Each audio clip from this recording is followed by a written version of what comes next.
దేవుని ఘనమైన నామమునకు స్తోత్రములు. ఈ వాగ్దానం వింటున్న మీకందరికీ మన ప్రభువును ప్రియ రక్షకుడైన యేసుక్రీస్తు నామములో శుభములు, మా హృదయపూర్వకమైన వందనములు తెలియచేస్తున్నాం. ఈరోజు దేవుని వాగ్దానం కీర్తనల గ్రంథం 91వ కీర్తన 11వ వచనం. నీ మార్గములన్నిటిలో నిన్ను కాపాడుటకు ఆయన నిన్ను గూర్చి తన దూతలకు ఆజ్ఞాపించును. ఈ మంచి వాగ్దానం మన మంచి దేవుడు మనందరి పట్ల నెరవేర్చునుగాక. ఆమేన్. ప్రియ దైవ జనాంగమా, మనం వెళ్ళే ప్రతి మార్గంలో, మనం వెళ్ళే ప్రతి చోట మనల్ని కాపాడటానికంట మన గురించి ఆయన తన దూతలకు ఆజ్ఞాపిస్తాడంట. ఆ దూతలు తన చేతుల మీద ఎత్తి పట్టుకుంటారంట, మన పాదాలకు రాయి కూడా తగలకుండా. ఎంత అద్భుతం! నిజంగా మన ప్రయాణాల్లో మనల్ని కాపాడటానికి దేవుడు తన దూతలకు ఆజ్ఞాపిస్తున్నాడు. అలా దేవుడు ఆజ్ఞాపించాలంటే మనం ఏం చేయాలి? మనం పరిశీలిస్తే 91వ కీర్తనలో మనం మొదటి వచనం చూస్తాం. మహోన్నతుని చాటున నివసించువాడే సర్వశక్తులు ఉన్నవాని నీడను విశ్రమించువాడు. అంటే మహోన్నతుని చాటుకి వచ్చేయాలి మనం. అయ్యా, మీ చాటుకి వచ్చాం, మీ నీడకు వచ్చాం, మహోన్నతుడా మీరు మాకుంటే చాలు అంటూ ఆ మహోన్నతుని చాటుకు, ఆయన నీడకు మనం వస్తే, అలా వచ్చిన వారిని కాపాడటానికి ఆయన తన దూతలకు ఆజ్ఞాపిస్తాడు. మన మార్గాలన్నిటిలో ఆ దూతలు మనల్ని కాపాడుతారు, చిన్న ఇబ్బంది కూడా రాకుండా. మనం ఆదికాండంలో 28వ అధ్యాయంలో 15వ వచనాన్ని మనం పరిశీలిస్తే, అక్కడ అక్షరాల యాకోబుకు దేవుడు ప్రత్యక్షమై యాకోబు చెప్తున్న మాట, యాకోబు నీకు నేను తోడుంటాను, నా దూతను నీకు తోడుగా ఉంచుతాను. ఎందుకో చెప్పనా? నీవు వెళ్ళు మార్గం అంతటిలో నిన్ను కాపాడటానికి. నిజంగా యాకోబు వెళ్ళిన ప్రయాణం అరణ్యాల గుండా వెళ్ళాడు. అతడు వెళ్ళిన ప్రయాణం అంతట్లో అతడు ఏం కోరుకున్నాడంటే, నేను నా మామింటికి వెళుతున్నాను, నా ప్రయాణం అంతట్లో తోడుగా ఉండి నన్ను క్షేమంగా అక్కడికి చేర్చి అక్కడ ఉన్నన్నాళ్ళు నన్ను కాపాడి మళ్ళీ క్షేమంగా నా తండ్రి ఇంటికి తీసుకుని రావాలి. అలా అంత మాత్రమే కాదు, తినుటకు ఆహారము, కట్టుటకు వస్త్రము, ఆరోగ్యం నాకు అనుగ్రహించాలి అని అడిగాడు. అప్పుడు వెంటనే దేవుడైన యెహోవా అంటాడు, నీకు ముందుగా నా దూతను పంపిస్తా. అంత మాత్రమే కాదు, ఆ దూత నిన్ను కాపాడుతాడు. కాపాడటమే కాదండి, అతడు అడుగు పెట్టిన చోటెల్లా అతన్ని ఆశీర్వదించారు.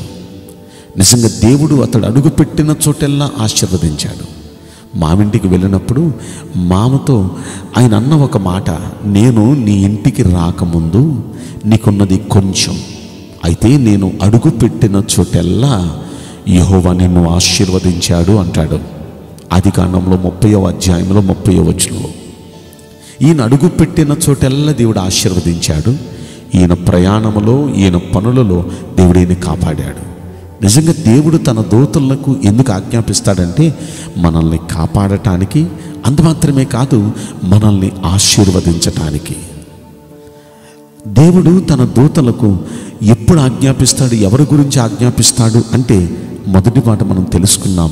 మహోన్నతుడైన దేవుని చాటుకు ఎవరు వస్తారో, ఆయన నీడలో ఎవరుంటారో, ఆయన ఎవరు నమ్ముకుంటారో వారిని కాపాడటానికి దేవుడు తన దూతను పంపిస్తాడు.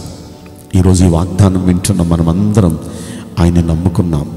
నువ్వే మా దేవుడవయ్యా, నువ్వే నా దిక్కయ్యా, అయ్యా నిన్నే మేము నమ్ముకున్నామయ్యా అని ఆయన్నే నమ్ముకొని ఆయన వైపే చూస్తున్నాగా.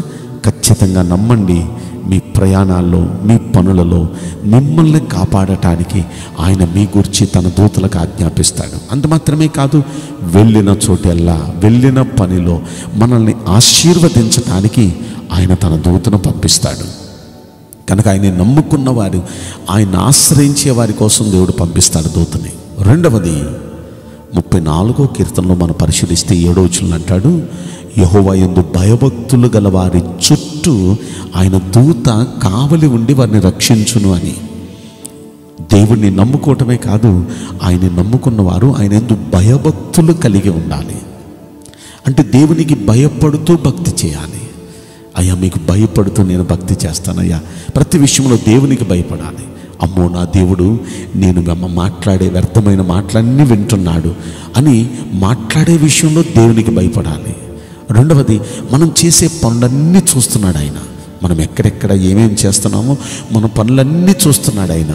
కనుక పనులు చేసే విషయంలో భయపడాలి, మాట్లాడే విషయంలో భయపడాలి, మనం చూపులు చూసే విషయంలో భయపడాలి, ఆలోచించే విషయంలో భయపడాలి. ప్రతి విషయంలో దేవునికి భయపడాలి. మనుషులు ఎవ్వరికి భయపడకపోయినా పర్వాలేదు, దేవునికి మాత్రం మనం ఎప్పుడు భయపడాలి. ఆయనకి భయపడుతూ నిష్ఠగా శ్రద్ధగా మనం భక్తి చేస్తే, అలా భక్తి చేసిన వారిని చుట్టూ దేవుడు తన దూత కావలిగా ఉంచి కాపాడతాడంట. మార్గాలన్నిటిలో కాపాడతాడంట. వెళ్ళిన చోటెల్లా ఆశీర్వదిస్తాడంట.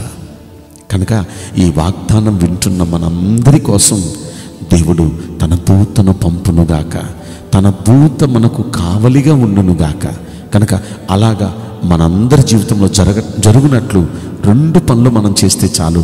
ఒకటి, దేవుణ్ణి ఆశ్రయించి నువ్వే మా దిక్కు, నిన్నే నమ్ముకున్నామయ్యా అని ఆయన వైపు మనం చూడాలి. రెండవది, ఆయనకు భయపడుతూ భక్తి చేయాలి. అలా చేద్దామా? నేను మీకోసం ప్రార్థన చేయబోతున్నాను. పరిశుద్ధుడా, ప్రేమగల యేసురాజా, మీ పరిశుద్ధ బంగారు పవిత్రమైన నామమునకు నిండు మనసుతో కోట్ల కొలదిగా స్తుతులు, స్తోత్రములు, వందనాలు చెల్లిస్తున్నాం. ఈ వాగ్దానం వింటున్న ప్రియుల జీవితంలో దయచేసి ఈ వాగ్దానం నెరవేర్చి కృప చూపించండి.